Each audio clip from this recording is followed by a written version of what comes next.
We are going to forego the usual McGonagall poem for the next 7 days, actually. We're going to read Lewis Carroll instead. A particular poem called Phantasmagoria, which was also the title of the book it was collected in. It's a long one. It's divided into 7 cantos, and we'll do one of them each day. Here's the first. It's called The Trysting. One winter night, at 9:30, cold, tired, and cross and muddy, I had come home too late to dine, and supper with cigars and wine was waiting in the study. There was a strangeness in the room, and something white and wavy was standing near me in the gloom. I took it for the carpet broom left by that careless slavey. But presently the thing began to shiver and to sneeze, on which I said, "Come, come, my man, that's a most inconsiderate plan. Less noise there, if you please." "I've caught a cold," the thing replied. Out there upon the landing, I turned to look in some surprise, and there, before my very eyes, a little ghost was standing. He trembled when he caught my eye and got behind a chair.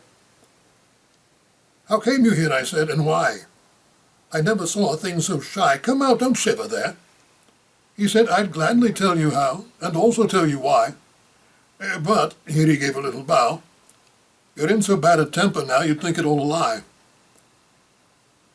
And as to being in a fright, allow me to remark that ghosts have just as good a right in every way to fear the light as men to fear the dark."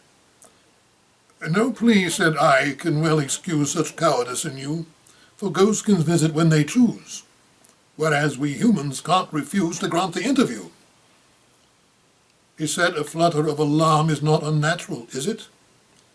I really feared you meant some harm, but now I see that you are calm. Let me explain my visit. Houses are classed, I beg to state, according to the number of ghosts they can accommodate. The tenant merely counts as weight, with coals and other lumber. This is a one ghost house, and you, when you arrived last summer, may have remarked a spectre who was doing all that ghosts can do to welcome the newcomer.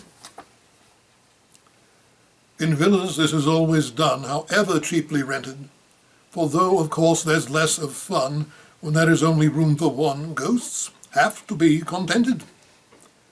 That spectre left you on the 3rd. Since then you've not been haunted, for as he never sent us word, 'twas quite by accident we heard that anyone was wanted. A spectre has first choice by right in filling up a vacancy, then phantom, goblin, elf, and sprite.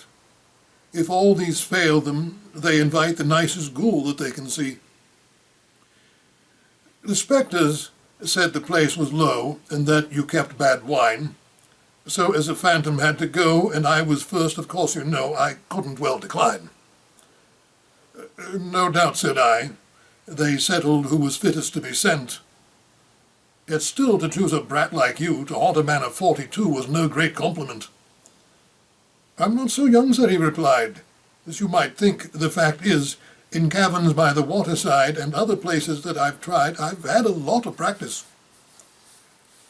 But I have never taken yet a strict domestic part, and in my flurry I forgot the 5 good rules of etiquette we have to know by heart."